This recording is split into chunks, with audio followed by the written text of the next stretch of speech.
Hey guys, so I'm Trevor and this is my channel. So today I wanted to come on here and read an article or to go through an article with you guys about the various issues or about the issues I have with this article. Now this article is on cannabis and and it's basically an opinion article on what advocates of legalizing pot don't want you to know.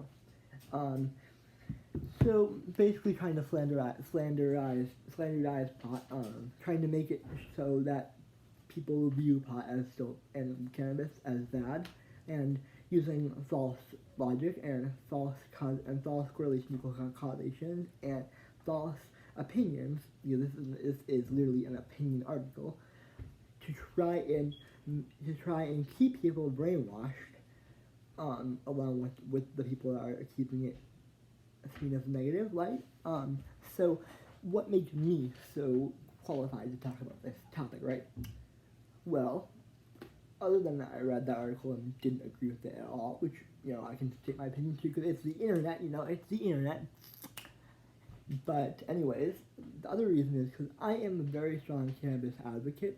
I use it medicinally for a lot of different issues, and it has had such a profound effect on my life that I am that, and it also has such a negative effect on my life in terms of like figuring out like what I want to do, because I can't do the job I want to do because they don't allow cannabis in the field, and if I it's like I know these that the law itself, and there's a meme about this, but the law itself is worse than the actual drug itself. The law behind the drug is worse than the drug itself, which is crazy because alcohol is so bad for you, but it's so promoted everywhere that the law is worse than the drug itself in that case, or the drug is worse than the law itself in that case. Now, what makes me so qualified, right? Well, I am, or like I said before, I am also, advocate, but I am also looking into applying to cannabis chemistry programs. So I am really interested in cannabis, and I do a lot of research into the topics, into the field, into the science behind why cannabis works and why the various compounds, react together. I like chemistry, I like biology, I like a lot of that stuff. So I'm trying to get into the programs, and this article, I've done a lot of research in the past, and this article disagreed with a lot of that research and a lot of my own opinion, because this is, again, an opinion article. So let's get into this article of why it's wrong. So first off, this guy wrote a book. I don't even want to say his book name. It's called Tell Your Children the Truth About Marijuana, Mental Illness, and Violence, which is completely inaccurate, wrong, and misleading, and completely derogatory and slanderized towards cannabis as a medicine and as a thing.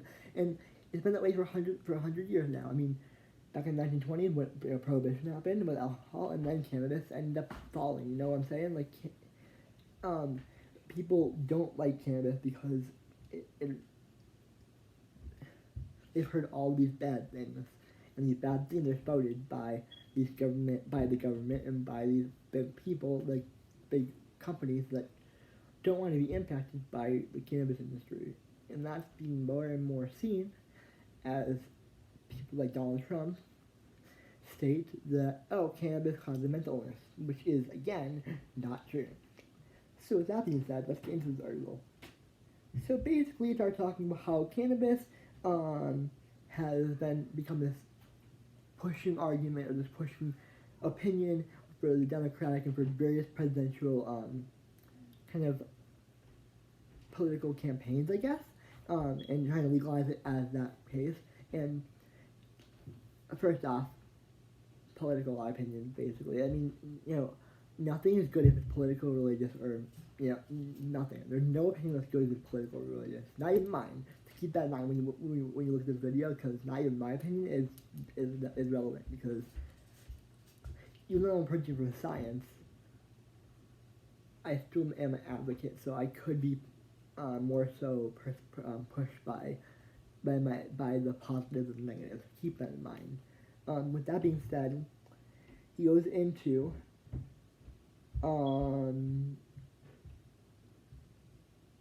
the fact that big companies, like in the cannabis industry, are able to advocate and push for cannabis as legalization, and even though he views it as negative and he sees everything as negative, but yet doesn't believe in what he believes in, right?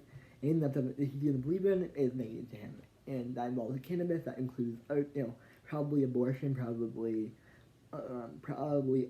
gay marriage, probably, women's rights, I don't know. Anything that might be derogatory, he would love, I think.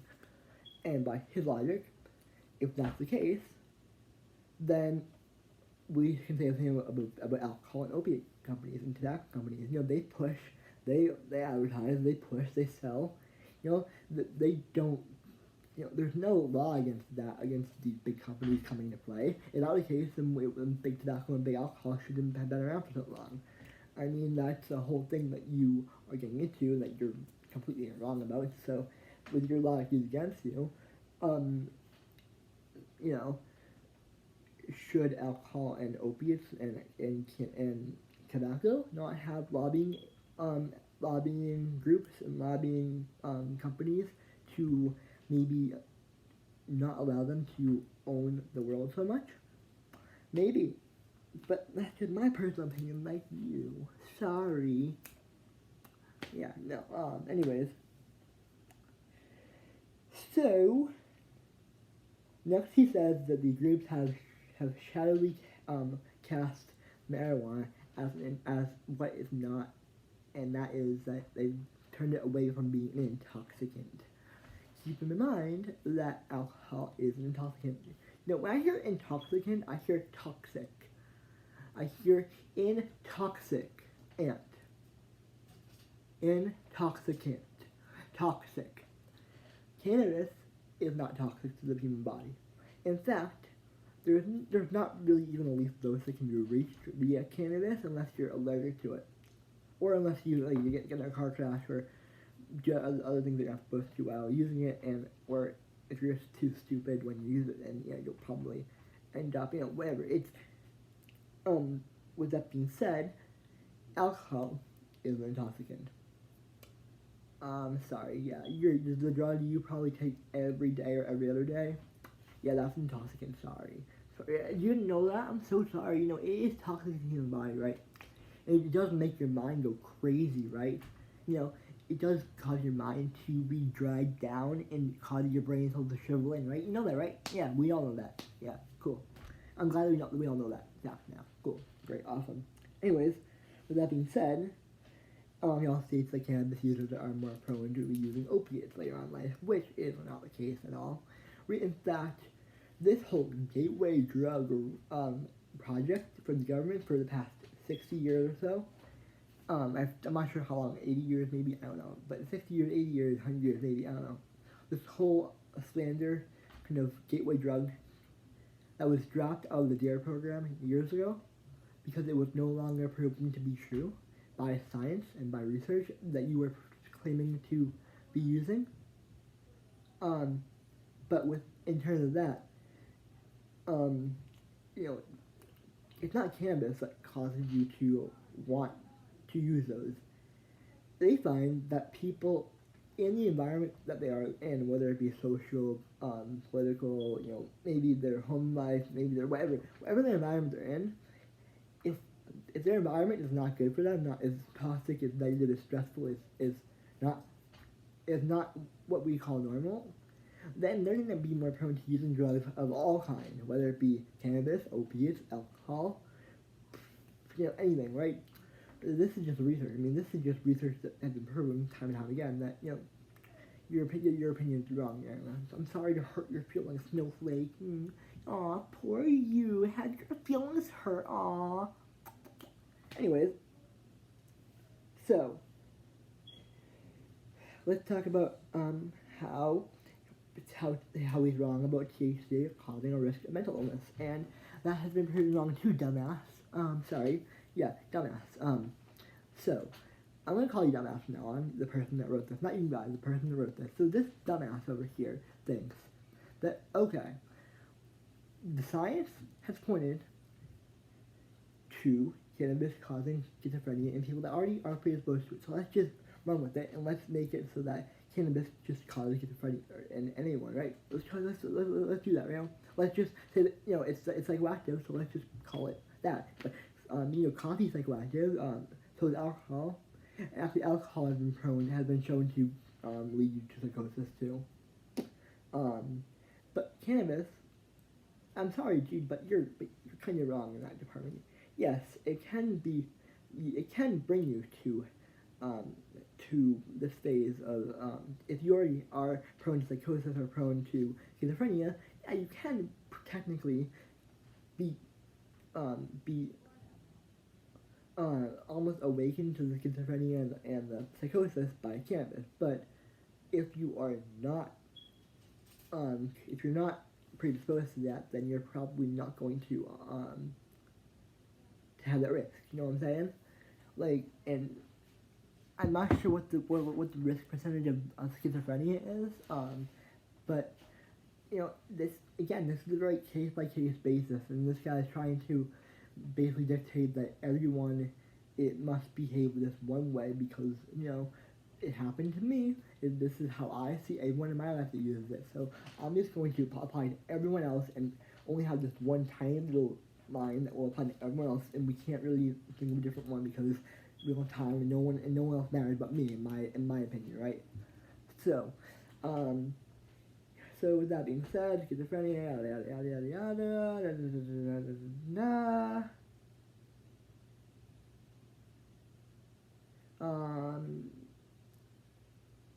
Yeah, no wonder. I mean, no wonder the scientific community is not changing their opinion on cannabis not causing schizophrenia and people that are not already predisposed to it, because science has already made that distinction. We have study after study, and you're trying to be a dumbass trying to think that your opinion will sway a scientist. No, not happening. Sorry. Now they're talking about how most Americans remember cannabis as a weak drug before, when in reality that could be the case, or it could just be that the government fed the lie that to the overall population that it was weak before and now it's stronger, and that's why it should be bad now. And in fact, a lot of people who used it actually remember it being relatively strong back then, and in fact, the government has been shown to only get cannabis from one farm or two farms that they limit the THC content to below 5% THC, and that is very dangerous because you're limiting all the potential effects that you can see on cannabis.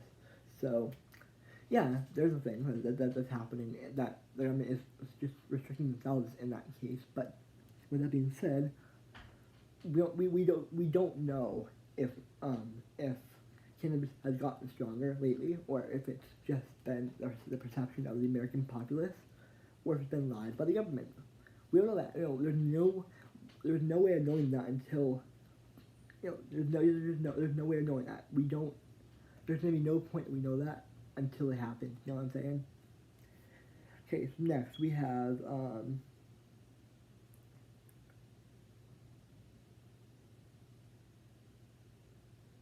basically he's saying that a lot more people are using it because it's become more and more popularized. And with that being said, yeah, I would hope that people would use it and would see that it's not as bad as people would think, and that it's not as bad as, let's say, alcohol.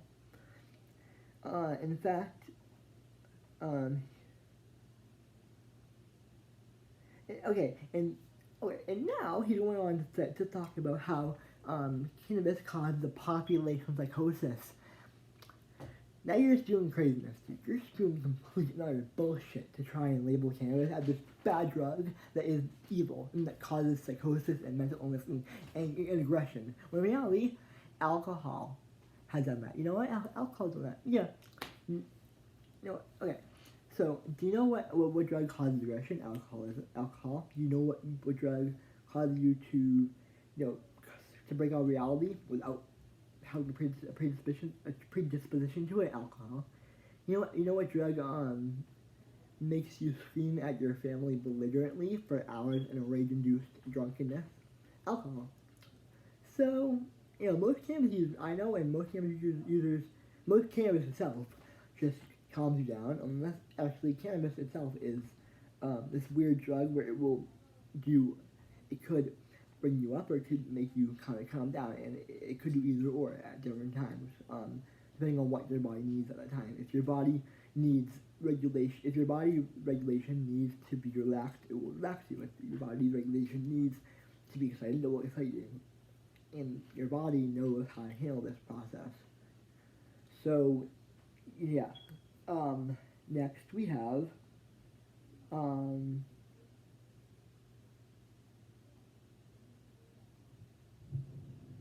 yada yada.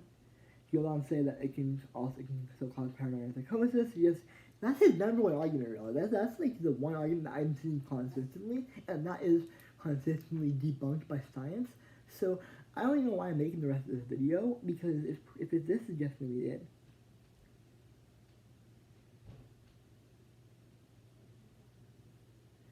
And now he's comparing cannabis and the effects of cannabis to the effects of heroin and opiates, and what led to the opiate epidemic. Let me put it this way: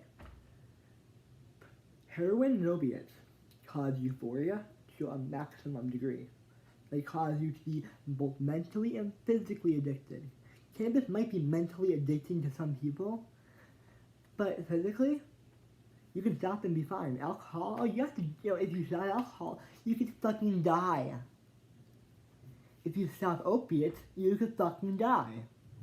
Now cannabis, you might have to eat for a day or two. You might not feel hungry. You might have a little bit agitated sleep. You might be a little on edge, but you're not going to die. But if you stop alcohol too early, you die. If you stop most prescription antidepressants, you're gonna cause side effects worse than what cannabis would cause. Does that mean that we should have all antidepressants off the market? No, we shouldn't. That's insane to think that way. So with that being said, and with that article now debunked, and with everything now on the table, I hope that this video has taught some people the actual benefits of cannabis and what might persuade people away from the irrational thinking of this person, because this person is like those people that are religious zealots, these people that try and control the world so they fit into their own kind of standardized sense of self and what the world should be, when in reality, you don't know what you're talking about. And when you don't know what you're talking about, you should shut the fuck up. And that's all I'm going to say. So with that being said, leave me a comment below and tell me what you think. I will try and make another cannabis video soon. I really enjoyed this one. As you can tell, I got worked up about this one, but this is a topic that really makes me passionate, because it's just really important to me to spread the word, especially when people are trying so hard to spread about how negative and how belligerently bad it is, and how toxic it is, when in fact it's not that bad. And if this has helped anyone, I don't know. Maybe I'm a small YouTuber. I don't know.